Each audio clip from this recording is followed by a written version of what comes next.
Dan kalau salah-salah kita memahami, bisa kita pahami Tuhan itu mati betul-betul mati seperti kita. Yang dimaksud oleh Armstrong adalah gagasan tentang Tuhan itu sudah banyak dinafikan orang pada awal abad ke-19.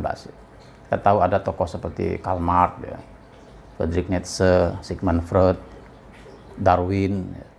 Mereka semua adalah orang-orang yang mendeklarasikan kematian Tuhan dalam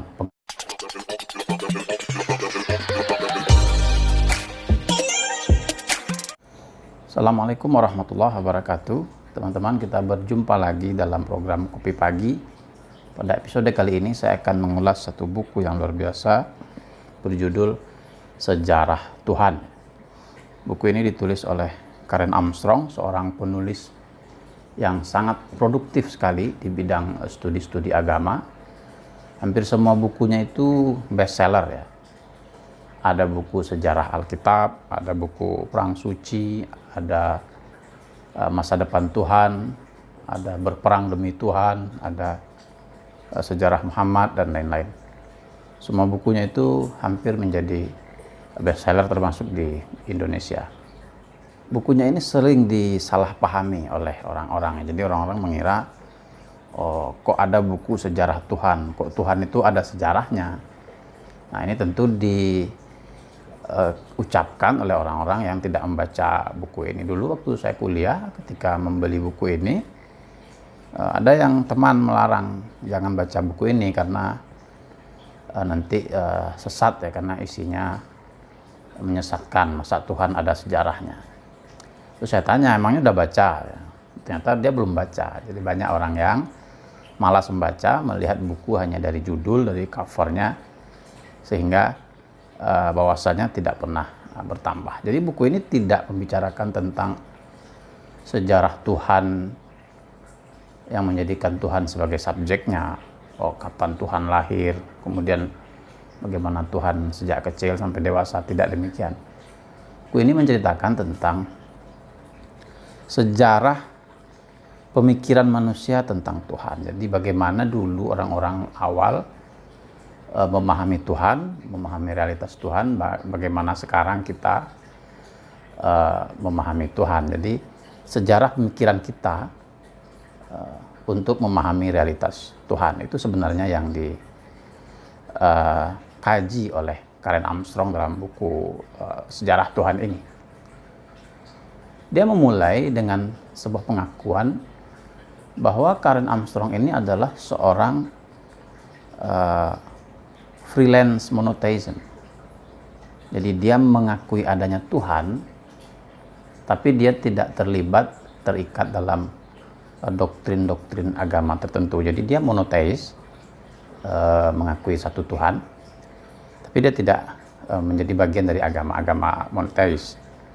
Dulu dia menjadi biarawati ya. Dulu dia menjadi biarawati, kemudian dia memutuskan meninggalkan biaranya karena dia merasa tidak menemukan Tuhan di situ. Dia merasa kering secara spiritual. Kemudian dia menjadi seorang intelektual yang sekarang bukunya dalam studi-studi keagamaan banyak melimpah di perpustakaan-perpustakaan.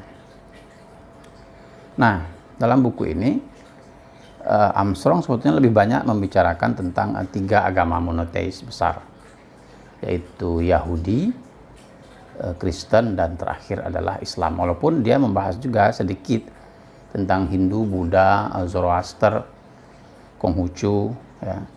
Tapi lebih banyak fokusnya kepada tiga agama monoteis karena dia adalah seorang monoteis, freelance monotheism. Dulu, kata Karen Armstrong, pada mulanya manusia itu adalah monoteis. Jadi sebelum ada dewa-dewa, manusia itu mempercayai satu Tuhan. Manusia mempercayai ada satu kekuatan yang mengatur alam semesta ini. Hanya saja waktu itu orang belum memiliki ritual-ritual ibadah untuk mengagungkan Tuhan. Bagi manusia di masa lalu, ritual ibadah kita ini terbatas sehingga tidak mungkin kita mampu beribadah kepada Tuhan yang tidak terbatas. Lalu ketika manusia mulai memiliki kemampuan berpikir yang lebih maju, manusia mulai mencoba mendekatkan Tuhan Jadi awalnya Tuhan itu berada sangat jauh sekali, tidak bisa dijangkau, kemudian dicoba didekatkan dalam bentuk patung-patung, ya, mereka membuat patung yang menyimbolkan Tuhan-Tuhan tertentu.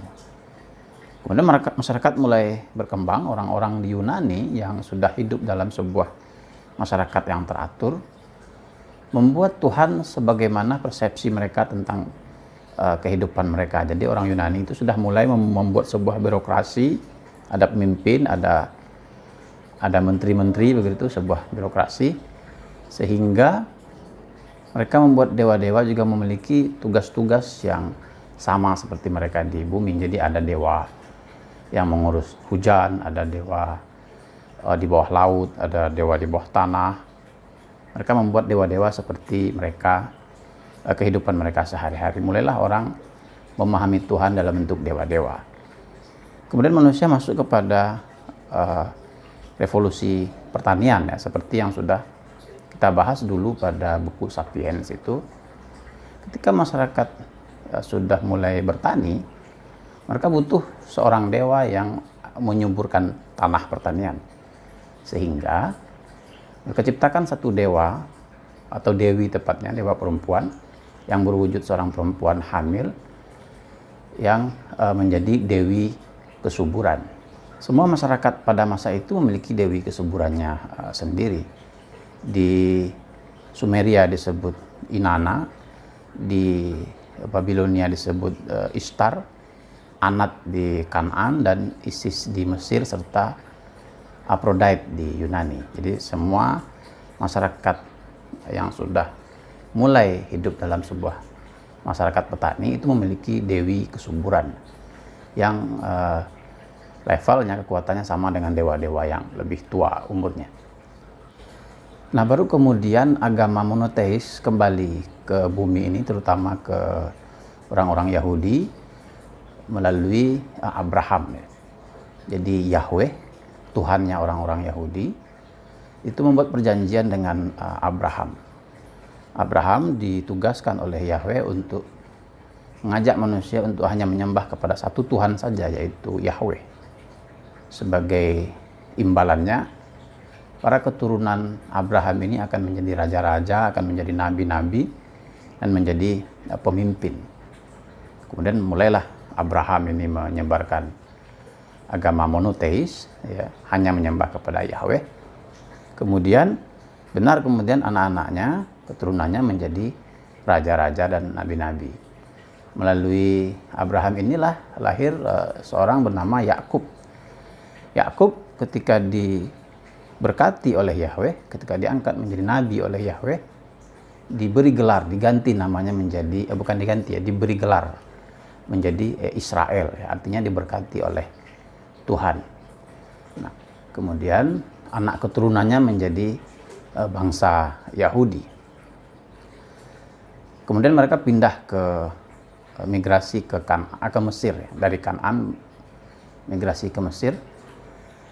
Kemudian mereka diperbudak oleh Fir'aun di Mesir, dijadikan budak, disiksa. Kemudian Yahweh mengutus lagi satu nabi untuk menyelamatkan orang-orang Yahudi yang ada di Mesir itu. Dan nabi yang diutus oleh Yahweh itu adalah Musa. Musa kemudian berhadapan dengan Fir'aun dan menyelamatkan orang-orang Yahudi keluar dari Mesir menuju tanah Kanaan. Kemudian Musa diberi tugas oleh Yahweh, tugas yang kita kenal dengan Ten Commandments, ya. Ada 10 perintah Tuhan. Itu juga ada filmnya. Mungkin teman-teman menarik juga kalau menonton filmnya. Saya kira cukup bagus untuk pengetahuan kita. Tapi kemudian ketika Musa mendapat perintah dari Yahweh untuk melaksanakan Ten Commandments itu, orang-orang Yahudi membuat patung dari sapi. Mereka kembali menyembah berhala berbentuk sapi dan mengingkari janjinya kepada Yahweh. Itulah yang membuat Yahweh marah dan mengatakan kepada Nabi Musa bahwa bangsa Yahudi tidak akan lagi menjadi bangsa yang besar, karena seorang nabi nanti akan dibangkitkan bukan dari bangsa Yahudi tapi dari saudaranya bangsa Yahudi. Itu termasuk termaktub dalam Alkitab, ya, kitab Ulangan pasal 18 ayat 18. Ya. Seorang nabi akan kubangkitkan bagi mereka di antara saudara mereka, seperti engkau ini.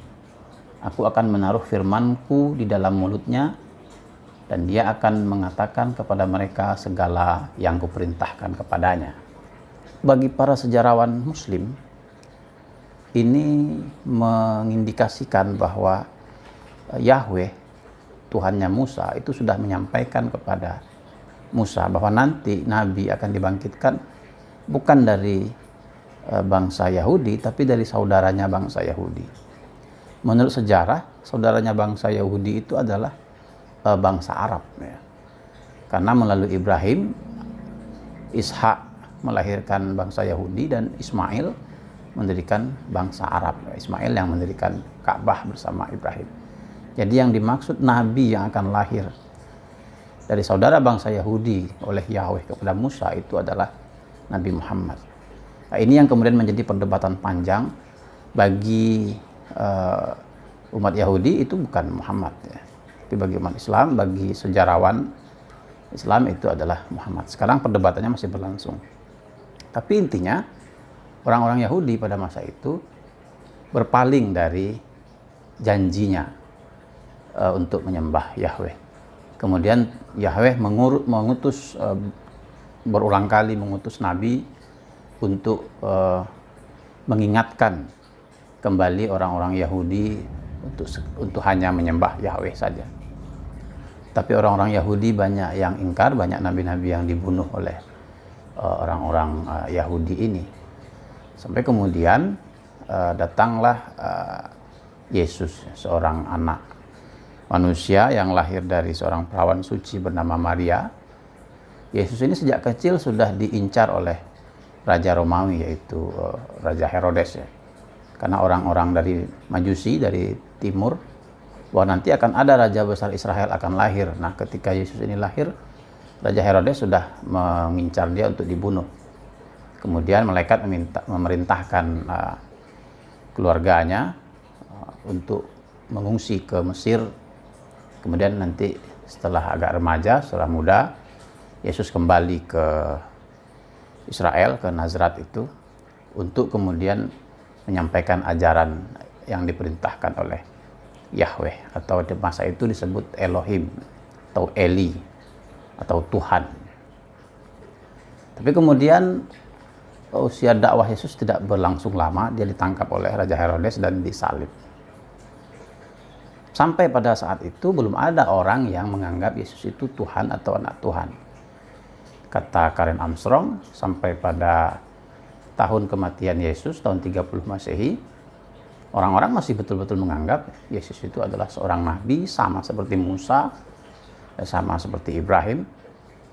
Lalu kemudian ada seorang tokoh Kristen bernama Paulus, mulai ingin menyebarkan ajaran Yahudi ini keluar dari bangsa Yahudi. Ya, sebelumnya Tuhan itu hanya mengutus kepada bangsa Yahudi. Nah, ketika ini sudah dibawa keluar di luar bangsa Yahudi, maka mulai terjadi, kata Karen Armstrong, mulai terjadi distorsi. Orang-orang ada yang sudah mengkultuskan Yesus menjadi bukan sekedar nabi, tapi naik menjadi Tuhan. Perdebatannya panjang sekali pada masa itu. Tapi ada seorang pengikut Yesus bernama Arius.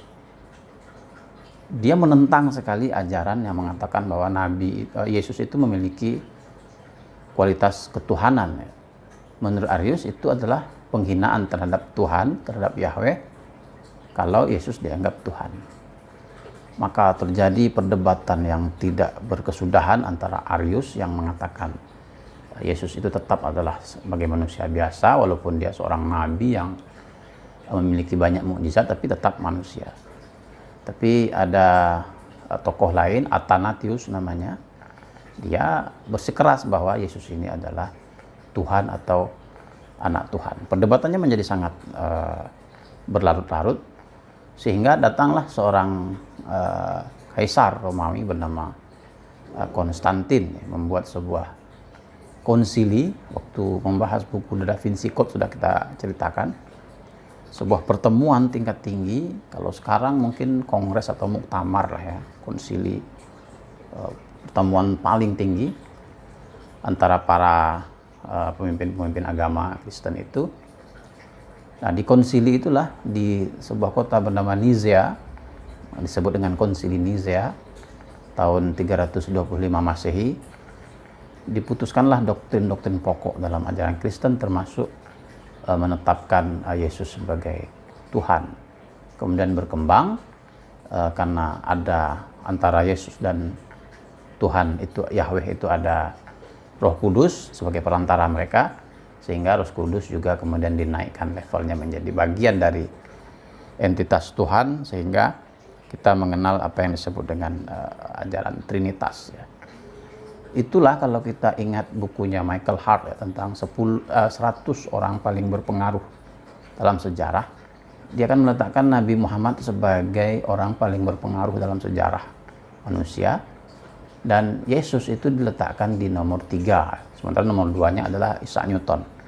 Dalam buku itu Michael Hart mengatakan banyak sekali orang yang menghujat, mengkritik saya kenapa Muhammad yang saya taruh di nomor 1, padahal dia sendiri kan Kristen. Kenapa Muhammad yang nomor 1, sementara Kristen adalah agama terbesar di dunia, lebih banyak pengikutnya dibanding Islam.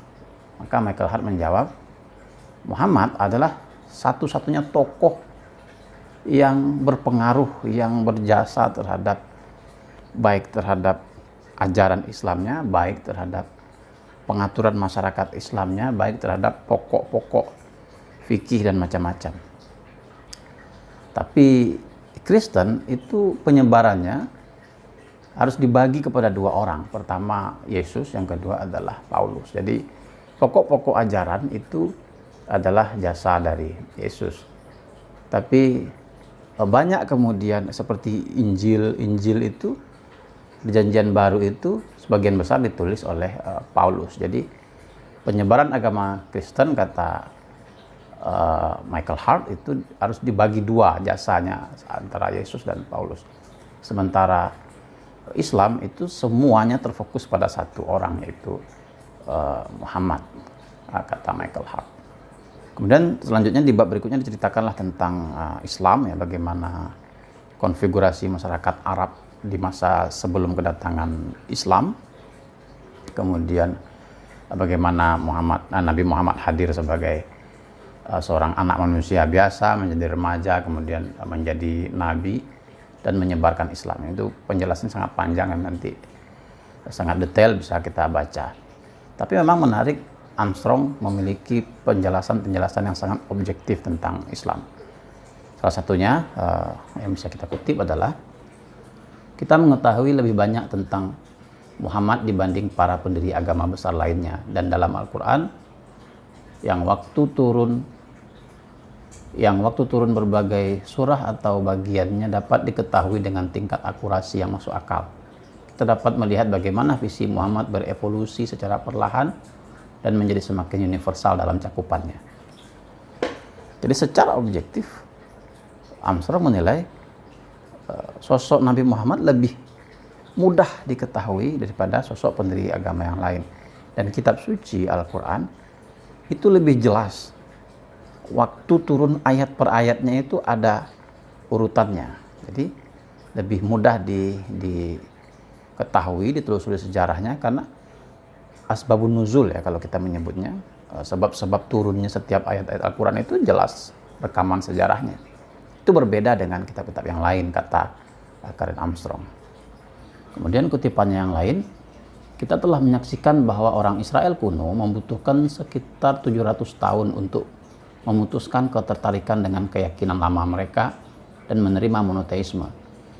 Tetapi Muhammad berhasil membantu orang Arab untuk melalui transisi yang sulit ini hanya dalam waktu 23 tahun. Tapi Armstrong juga kemudian mengkritik orang-orang Islam setelah Nabi Muhammad dan para sahabat wafat.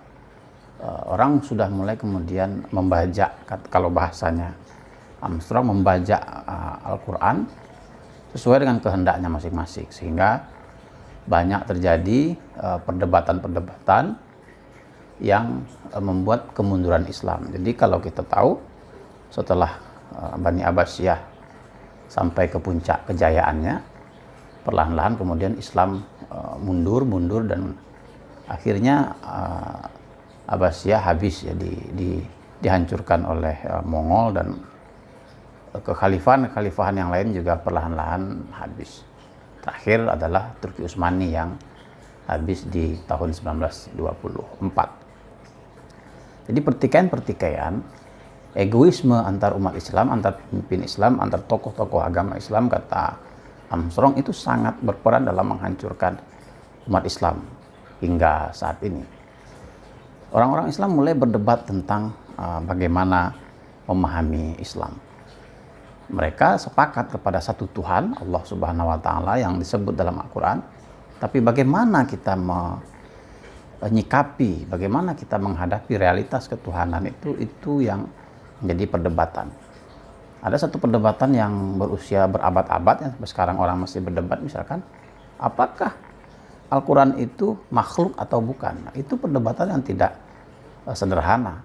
Imam Ahmad bin Hambal dicambuk oleh Khalifah Abbasiyah Al-Mutawakkil itu karena menolak, mengatakan Al-Quran itu adalah makhluk. Pada masa itu pemerintah Abbasiyah yang dimulai dari Khalifah Al-Mahdi ya. Jadi setelah Harun Ar-Rasyid, kemudian Al-Amin, kemudian Al-Mahdi. Al-Mahdi ini menganut Mu'tazilah, paham Mu'tazilah, yang menganggap Al-Quran itu adalah makhluk. Imam Ahmad bin Hambal menolak, menyatakan Al-Quran itu adalah makhluk.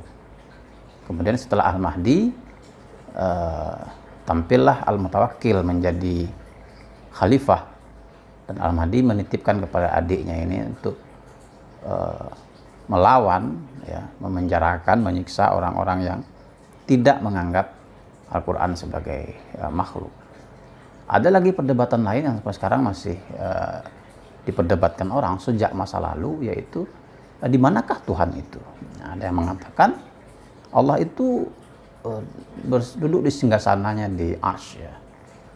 Kemudian orang sebagian lagi membantah, itu menghina Allah, masa Allah dikatakan duduk? Tidak mungkin Allah itu duduk seperti kita duduk. Kalau Allah duduk punya singgasana, berarti Allah sama dengan manusia. Jadi Allah itu bisa di mana saja, bisa dalam diri kita. Dia tidak boleh disebutkan tempatnya di mana. Perdebatan panjang sampai sekarang masih terjadi, dan sepertinya tidak akan berhenti perdebatan itu sampai akhir zaman. Al-Mutawakkil yang mencambuk Imam Ahmad bin Hambal itu pernah berkata, apa urusannya kita memperdebatkan apakah Al-Quran itu makhluk atau tidak? Apa urusannya kita memperdebatkan apakah Allah itu duduk di atas langit atau dia di mana saja? Bagi orang-orang seperti Mutawakkil, yang dia adalah seorang panglima perang sebelumnya, tidak belajar fikih, tidak belajar teologi, dan banyak orang-orang awam, tidak perlu kita berdebat apakah Allah itu akan duduk di mana. Yang jelas kita mengimani keesaan Allah, kemahakuasaan Allah yang tidak terbatas, kemudian kita menyembah Allah dengan ibadah-ibadah yang diperintahkan kepada kita. Itu saja sudah cukup. Tapi bagi para teolog, bagi para ahli ilmu kalam, tentang di mana posisi Allah ini bagi mereka sangat penting. Sampai sekarang orang-orang berdebat soal itu. Kemudian juga dalam Islam sendiri sekarang kan setidaknya ada 3 pendekatan terhadap Allah itu, terhadap Tuhan itu. Pertama ada yang disebut dengan bayani ya, tekstual, orang-orang yang membaca kitab suci Al-Quran itu secara harfiah.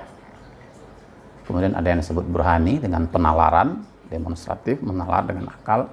Itu adalah para filosof. Kemudian irfani, yang kita kenal dengan para sufi, para tasawuf. Dan sampai sekarang masih berlangsung perdebatan-perdebatan antara 3 kelompok ini.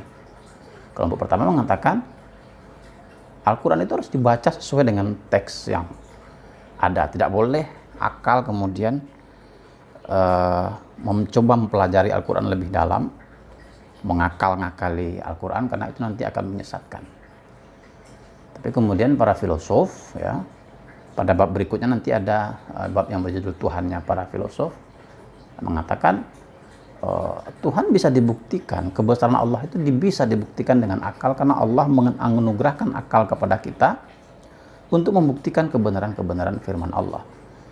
Para filosof mengatakan itulah kenapa dalam Al-Quran banyak sekali ayat yang mempertanyakan akal manusia. Afala ta'qilun, kenapa kalian nggak berpikir padahal kalian punya akal.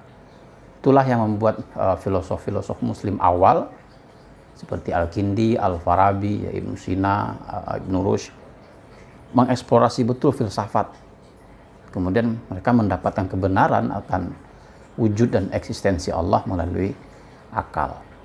Sementara kaum sufi tidak mau terlibat dengan yang begitu-begitu. Mereka tidak ingin mengetahui Allah saja, tapi mereka ingin merasakan kehadiran Allah dalam dirinya. Maka lahirlah sufi. Misalkan ada Rabi'ah al-Basri atau Rabi'ah al-Adawiyah, seorang budak yang ketika suatu malam dia berdoa, majikannya melihat ketika Rabi'ah ini berdoa ada cahaya di kepalanya. Kemudian majikannya mengatakan, wah kamu ini bukan orang sembarangan, kamu saya merdekakan. Sekarang kamu cari satu laki-laki, kamu akan saya nikahkan. Kemudian kata Rabi'ah, saya sudah jatuh cinta. Terus kata majikannya, dengan siapa kamu jatuh cinta? Dengan Allah. Maka majikannya menjadi murid pertama Rabi'ah al-Adawiyah dan namanya masyhur sampai sekarang. Mulailah kemudian banyak sufi-sufi yang hadir di dalam dunia Islam. Ada Yazid al-Bustami, ada Al-Junaid, ada Al-Hallaj, ada Ibnu Arabi dan lain-lain. Jadi pada bab berikutnya itu Armstrong menulis Tuhan para filsafat dan Tuhan para filosof dan Tuhan para sufi. Kemudian ada dua bab terakhir saya kira sangat menarik. Yang pertama berjudul Kematian Tuhan. Ini kan terdengar sangat provokatif, dan kalau salah-salah kita memahami bisa kita pahami Tuhan itu mati dalam betul-betul mati seperti kita. Yang dimaksud oleh Armstrong adalah gagasan tentang Tuhan itu sudah banyak dinafikan orang pada awal abad ke-19.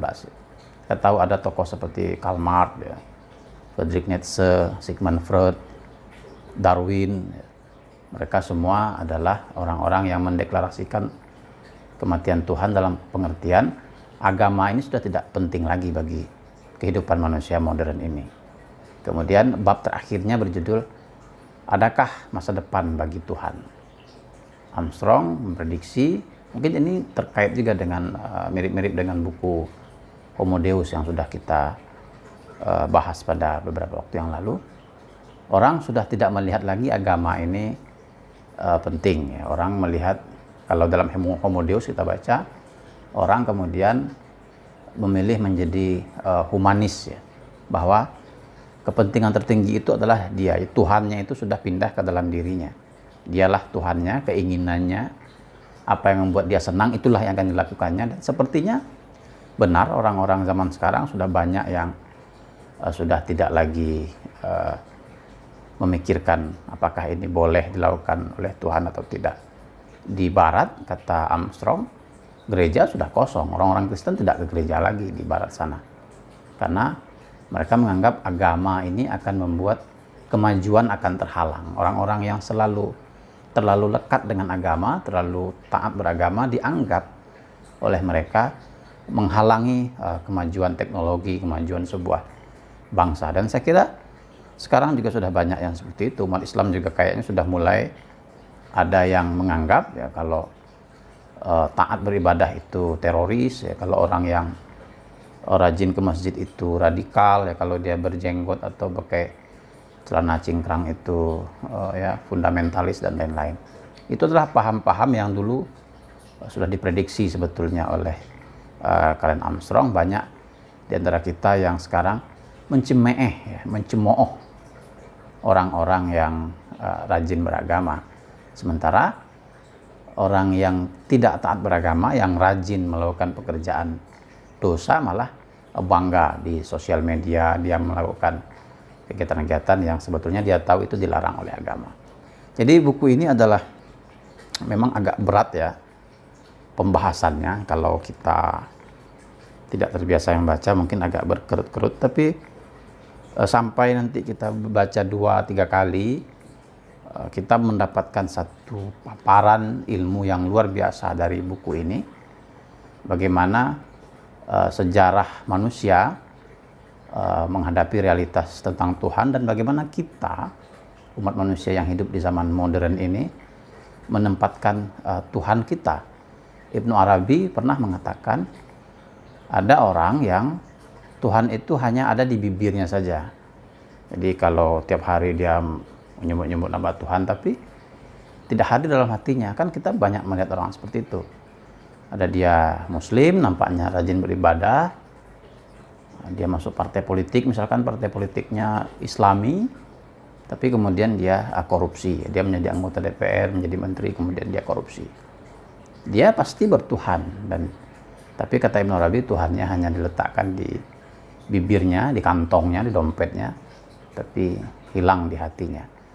Nah, manusia modern sepertinya butuh kembali kepada nilai-nilai ketuhanan, ya, baik umat Islam, umat Kristiani, ya manusia kita pada umumnya lah. Kita sangat butuh kembali kepada nilai-nilai ketuhanan. Dan semua manusia, kata Karen Armstrong, adalah makhluk bertuhan. Tidak ada satupun manusia yang sanggup menghadapi kehampaan tanpa Tuhan. Bahkan orang yang mengaku ateis, tidak bertuhan, sejatinya dia sebetulnya memiliki satu ketakutan, kehampaan, sehingga dia pasti menuhankan sesuatu walaupun Tuhannya bukan Tuhan yang disembah oleh monoteis. Sebenarnya, kata Armstrong, selama kita masih memiliki ketakutan akan sesuatu, maka selama itu kita masih membutuhkan Tuhan. Itulah buku Sejarah Tuhan. Meskipun agak berat isinya, tapi saya tetap merekomendasikan buku ini. Kita baca 2 kali, 3 kali, 4 kali, supaya lebih paham. Dan kalau sudah kita memahaminya, itu rasa-rasanya pemahaman kita, ilmu kita akan bertambah cukup banyak.